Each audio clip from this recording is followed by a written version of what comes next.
Paz e graça, meus irmãos. Tô fazendo esse vídeo aqui para deixar uma palavra para sua vida, para sua edificação, para sua reflexão. O que vai ser dito aqui, eu tenho certeza que isso vai ser um ensino para o seu cotidiano, para o seu dia a dia.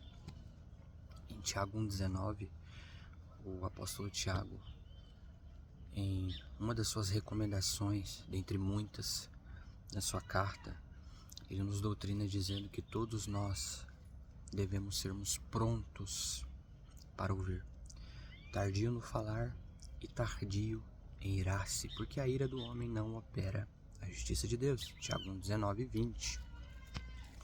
Então, o primeiro quesito a ser analisado nessa recomendação, nessa doutrina, ser pronto para ouvir.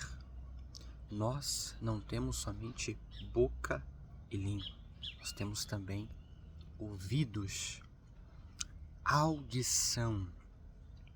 E no nosso cotidiano, no nosso dia a dia, nós vamos ouvir palavras, expressões que vão tentar a nossa natureza a falarmos mais do que aquilo que nós devemos falar. Isso em todos os ambientes, desde o momento que você se levanta até o momento que você chega na sua casa, desde o momento que você se levanta, se prepara para ir trabalhar. Você pode se deparar com alguma discussão, alguma reclamação da sua esposa.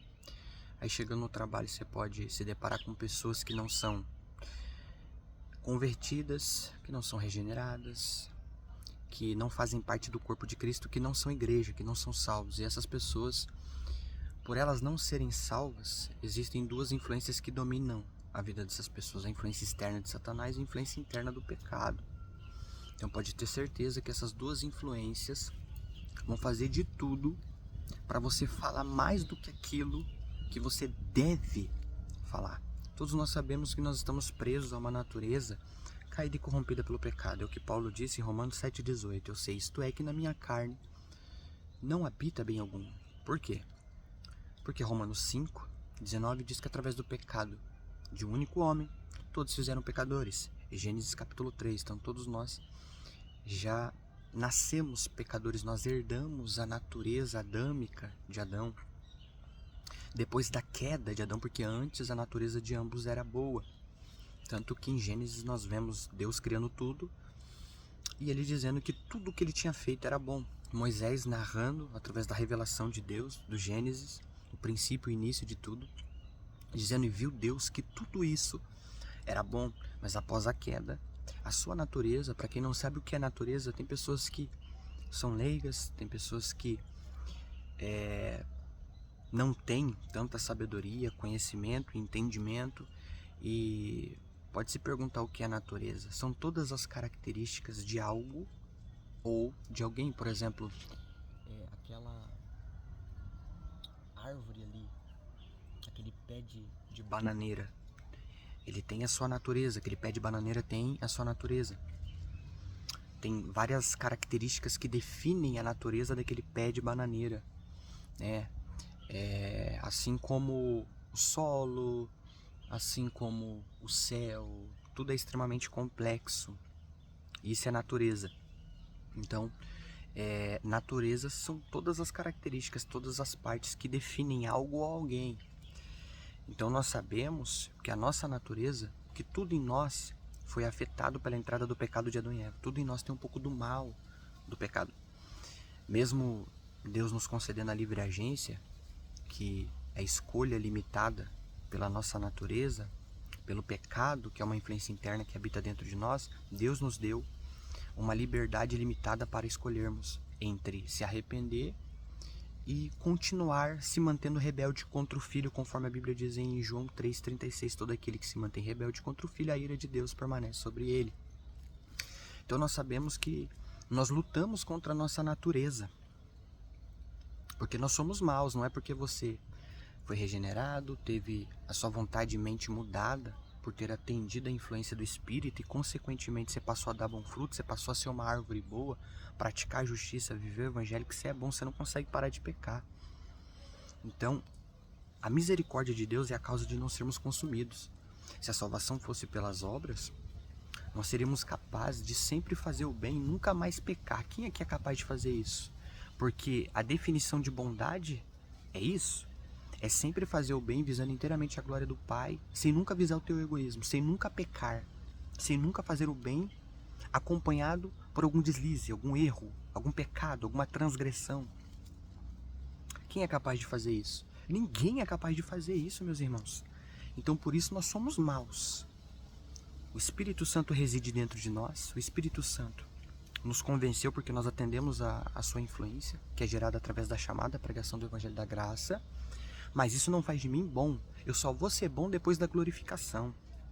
Eu só vou ser bom depois da última etapa da ordem da salvação, a glorificação, depois de receber um corpo glorioso, iluminado, imortal e incorruptível. Até lá eu vou ser mau. Não importa todas as obras de justiça que eu pratico. Não importa se eu dou bom fruto ou não. Eu estou preso em uma natureza decaída. Sou inclinado ao pecado. E o que faz de mim um servo de Jesus? O que me impede de servir ao pecado? A graça mediante a fé, a regeneração, o processo de santificação. Resumindo, a conversão. Se não fosse tudo isso, que inicia com a influência do Espírito Santo, nós estaríamos fazendo a vontade da nossa carne até hoje. João 5,40, não quereis vir a mim para ter vida eterna. Então por isso que a pessoa tem que ser influenciada pelo Espírito. É o Espírito que convence a pessoa a deixar a prática do adultério, a prática da sensualidade, a prática da vaidade, da mentira, do engano, do egoísmo, da idolatria. É a influência do Espírito. Eu posso pregar e dizer para a pessoa que se ela não parar de praticar aquilo, ela vai para o inferno, e ela começar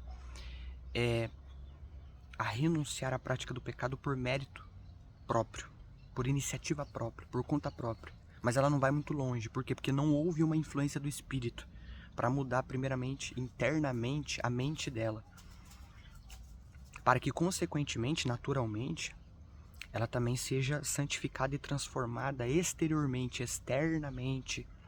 Como a Bíblia diz em Efésios 5:25, a Bíblia diz assim: porque Cristo amou a igreja e entregou-se a si mesmo por ela para santificá-la, purificando-a com a lavagem da água que é a palavra. Então, depois da regeneração, o pastor acompanha, o pastor, o evangelista, seja lá quem iniciou o evangelismo na vida dessa pessoa, ele começa a acompanhar essa pessoa, ele começa a dar continuidade, a semeadura, semeando as doutrinas pouco a pouco, e aos poucos a pessoa vai sendo santificada, né?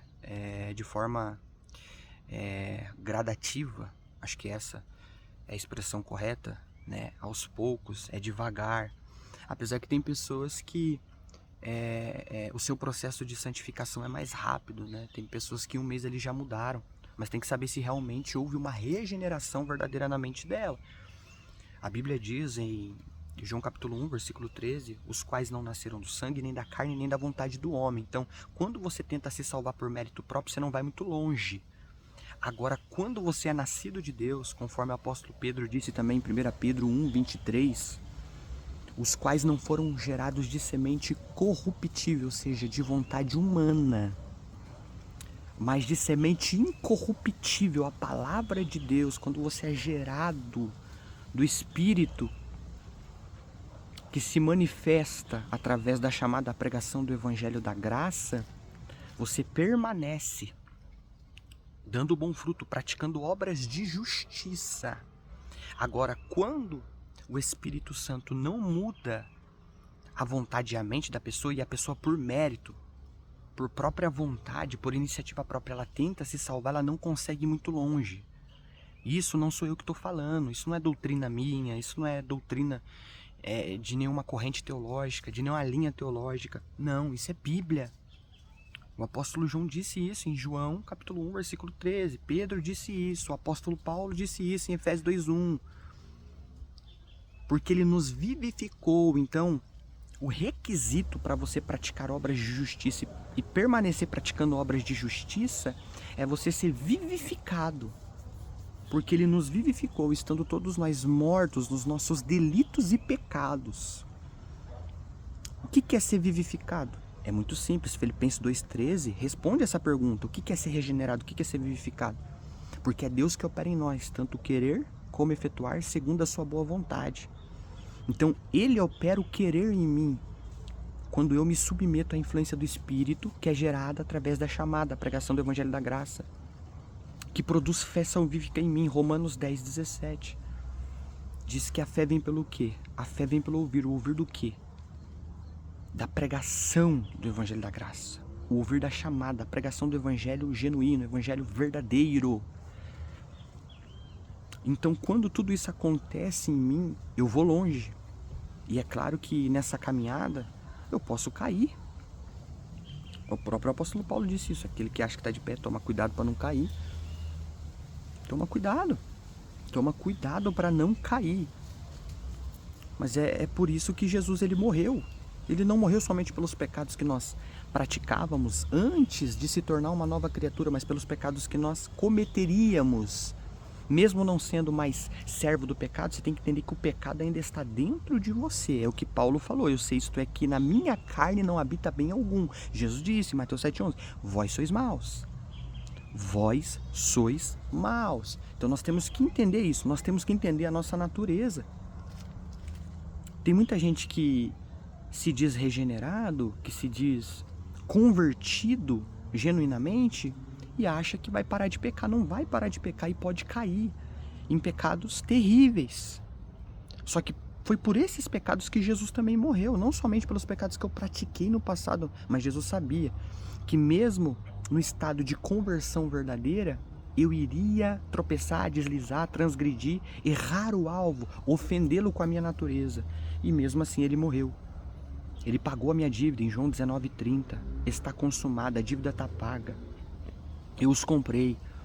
Basta se arrependermos. A partir do momento que a gente cair em qualquer pecado, cobiça, adultério, mentira, idolatria, soberba,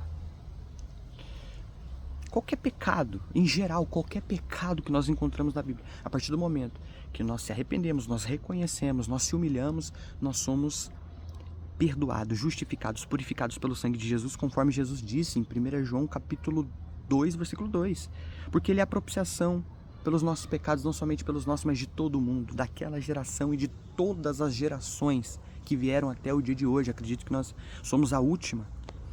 E se não for a última, o sacrifício dele foi o suficiente para pagar por todos os pecados.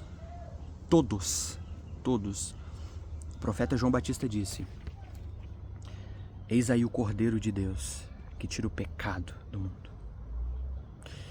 A Bíblia diz no livro de Hebreus, em Hebreus 9:22, que sem sangue derramado não haveria remissão pelos pecados, perdão. Por isso que na antiga aliança tinha o altar de holocausto, o sistema sacrificial, o sacrifício de animais, que substituíam os israelitas na punição. Em vez de Deus punir os israelitas, Deus punia os animais. Os sumos sacerdotes, os sacerdotes, eles empunhavam as suas mãos sobre os animais, confessavam seus pecados eram transferidos ao animal e Deus não deixava de ser justo. O pecado sempre foi punido. Só que Deus ele instituiu o sistema sacrificial como meio dos pecados serem perdoados temporariamente, não de forma definitiva, porque os pecados só são perdoados de forma definitiva através do sacrifício do Cordeiro de Deus, que é Jesus, em João 19:30. Então nós temos que entender, meus irmãos, isso. Nós temos que entender, cara. Eu comecei aqui falando, até sair do tema, Deus me levou para outra questão. Então, assim, nós temos que entender, né, que nós não podemos falar na carne. Nós temos que saber ouvir.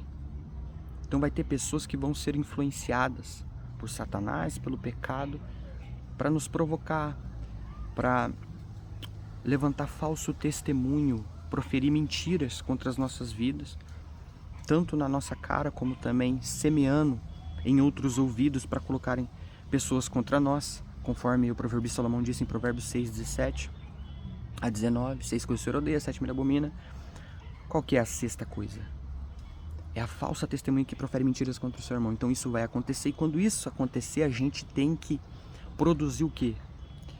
domínio próprio, mansidão.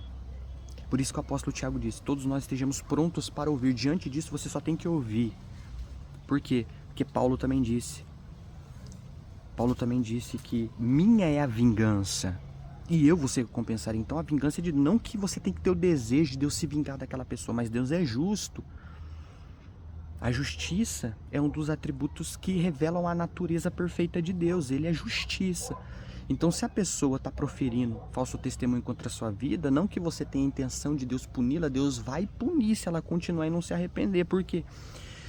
Porque na antiga aliança a Bíblia diz, ai daquele que maltrata os meus profetas ou toca nos meus ungidos. Só que para Deus te justificar, você não pode se igualar. Você tem que aprender a se calar, ficar calado, ficar quieto. A sua natureza vai ser tentada. O sentimento de ira vai ser despertado. O próprio Paulo falou, ireis, mas não pequeis. Por que ele falou ireis? Porque ele sabe que é uma consequência de ser provocado. É natural da nossa natureza, a gente vai se irar. Agora, se nós somos regenerados, se nós temos o Espírito, nós vamos combater esta ira como? Com domínio próprio, a mansidão. A pessoa está ali, proferindo falso testemunho contra você. A pessoa está ali, te ofendendo. A pessoa está ali te xingando. A pessoa está ali, em constante provocação, te provocando todos os dias no teu ambiente de trabalho, né? Para você que é adolescente, na escola, para você que faz uma faculdade, numa sala de faculdade, né? Para você que tem família ímpia, sua esposa, seus filhos, seus pais estão ali, sempre atendendo às influências malignas, a influência externa de Satanás e a influência interna do pecado, sendo dominados e controlados, para tentar fazer o quê? Para tentar causar a tua queda. Só que daí você lembra de Tiago 1,19, todos nós estejamos prontos para ouvir. Você tem que estar pronto para ouvir. Tanto aquilo que vai te edificar, como aquilo que vem para tentar a tua natureza. É muito gostoso a gente ser aplaudido, a gente ser elogiado, a gente ver as pessoas em suas palavras manifestando gratidão por tudo que a gente faz por elas, mas a gente também tem que estar pronto para ouvir o que? Crítica. Tem muita gente que não sabe ouvir crítica, cara. Tem crítica que é construtiva, tem crítica que é destrutiva, e tudo isso tem que saber ouvir e ficar calado. Porque quando nós se calamos, Satanás é neutralizado pelo fruto da mansidão. Satanás odeia a mansidão. Ele odeia o domínio próprio, ele odeia esses frutos do Espírito. Porque tira as forças dele. Ele está ali usando as pessoas ali para te provocar, tentando a tua natureza, usando a boca das pessoas para lançar sementes malignas de ódio contra você, e você permanece como? Com domínio próprio e mansidão, dizendo, eu te amo em Cristo, eu vou seguir o que Cristo me doutrinou a fazer, eu vou amar os meus inimigos e orar por aqueles que me perseguem. Abraçar a pessoa e dizer que vai orar por ela. Quando você faz isso, nós desarmamos Satanás. Satanás é desarmado no mundo espiritual. É desarmado. Então você tem que saber ouvir tudo isso. Tem ambientes que não vai dar para você deixar a pessoa falando. E você tem que entender que muitas das vezes você sai como ignorante, como soberbo, você não deixa ela falar tudo que ela quer falar para você. Deixa ela falar. Depois olhe para a cara dela e fala, eu te amo e eu vou orar pela sua vida. Então, muito forte essa recomendação de Tiago. Todos nós estejamos prontos para ouvir. Aí entra Provérbios 10, 19. Dentre todos os provérbios de Salomão, em um dos seus provérbios ele diz assim, que na multidão de palavras não falta pecado. Ele estava se referindo a que situação? A que situação Salomão estava se referindo? Ele estava se referindo à situação que você é provocado, e em vez de você se calar, como disse Tiago, estejamos todos nós prontos para ouvir, você começa a falar, você começa a reagir na carne, você se deixa levar pela tentação da carne, pela sua carne que está sendo tentada, com sementes malignas de provocação, e você começa a expressar essa ira que é semeada na sua mente, pela sua natureza que está sendo tentada, falando na carne. Aí você começa a falar palavras torpes, indecentes, frívolas, inúteis, que não promovem edificação. Aí você cai em Provérbios 4, 29, que diz, não saia da vossa boca a palavra torpe, mas só a que for boa para promover edificação e dar graça aos que as ouvem. Então tem que dar graça. Minhas palavras têm que ser um favor para as pessoas. Um favor imerecido, que elas não merecem, muito menos eu mereço, mas recebi essas palavras e elas me transformaram. E se hoje eu sou regenerado, eu sou santificado, eu sou salvo, é porque eu recebi essas palavras, sem merecer também, pela graça. Então, meus irmãos, Salomão diz em Provérbios 10:19, na multidão de palavras não falta pecado, mas quem modera os seus lábios é sábio. Moderar os lábios compreende o quê? Domínio próprio e mansidão. Quem não tem domínio próprio e mansidão jamais vai moderar seus lábios e sua língua. Jamais. Tiago diz que a língua é um pequeno órgão que se vangloria de muitas coisas. Então, Tiago diz que se a gente controlar a nossa boca e a língua, a gente controla todo o corpo. É muito difícil. É muito difícil. Então, pra gente, na multidão de palavras não pecar, a gente tem que se calar. É claro que não existe pecado na multidão de palavras quando você fala uma multidão de palavras sob a influência do Espírito, quando você está pregando, quando você está doutrinando as pessoas, quando você está testemunhando, quando você está entoando louvores a Deus. Nesse sentido, não, você pode falar uma multidão de palavras. Agora, quando a tua natureza é tentada, você tem que fazer o que Tiago disse. Todos nós estejamos prontos para ouvir, sejamos tardios no falar. Só falar na direção do Espírito. Porque de toda palavra frívola que dissermos aqui na Terra, teremos que dar o quê? Conta. Então nós temos que tomar muito cuidado com o que a gente fala aí na internet. Videozinho na internet, vídeo de ensino. Tomar muito cuidado, eu não tô dando ensino aqui que eu não sou nada. Um dia eu me achei alguma coisa e hoje eu tô aqui, passando por um processo, lutando contra demônios da loucura. Tô aqui lutando. Por quê? Porque um dia eu me ensoberbeci, um dia eu achei que era um mestre, um doutor, me achava superior no conhecimento bíblico a todas as pessoas, só ouvi uma única pessoa. Só ouvindo uma única pessoa, como se outras pessoas não pudessem me edificar, idolatrando o homem, deixando de cultuar o Pai, o Filho e o Espírito para poder cultuar o homem. Mas hoje eu me arrependi, tô aqui. Então vamos tomar cuidado. Tomar muito cuidado, né, com o que a gente doutrina, né, nas redes sociais. É isso, né, as redes sociais estão aí. Então o Tiago, ele finaliza dizendo: todos nós estejamos prontos para ouvir, sejamos tardios no falar, tá? Tardio no falar e tardio em irar-se, porque a ira do homem não opera a justiça de Deus. A ira do homem é uma porta para o quê? Para contenda, para inimizade, para ausência de coinonia, de comunhão, e até mesmo a porta para a luta contra o sangue e contra a carne, no sentido de combate físico, de sair no soco, que pode resultar num homicídio, num assassinato. Então tudo começa no sentimento de ira. Satanás, ele ama esse sentimento da nossa natureza. Satanás trabalha demais em cima desse sentimento. Por isso que ele cria situações, ele usa pessoas. Ele permite as pessoas nos desprezar, nos rejeitar, nos abandonar. Pra quê? Pra gente ficar o quê? Irado, ficar cheio de ira, ficar com ira. Sabe? Eu já tenho pegado Satanás nisso já. Satanás Satanás cria essas situações. Pra quê? Pra gente se irar. Aí a gente se irou e expressou essa ira com a boca. Ele ouviu, aí ele vem com tudo pra cima da gente. Então, meus irmãos, pedir muito pra Deus. Pedir muito pra Deus pra quê? Pra gente poder produzir esses frutos poderosos no mundo espiritual. Fruto da mansidão, do domínio próprio, da paciência diante de tudo isso. Ah, me abandonaram. Ah, estão levantando falso testemunho contra a minha vida. Ah, minha esposa me abandonou. Ah, eu tô sendo injustiçado no trabalho. Ah, eu tô sendo perseguido na faculdade, na escola. Diante de tudo isso, peça a misericórdia de Deus. Peça pro Espírito Santo te capacitar diante de tudo isso que tá cooperando para você se irar, expressar ira com a boca, dar lugar ao diabo. Conforme Paulo diz pra gente não fazer em Efésios 4:27, fala: Deus, me capacite a produzir a mansidão e o domínio próprio. Aí você vai desarmar Satanás.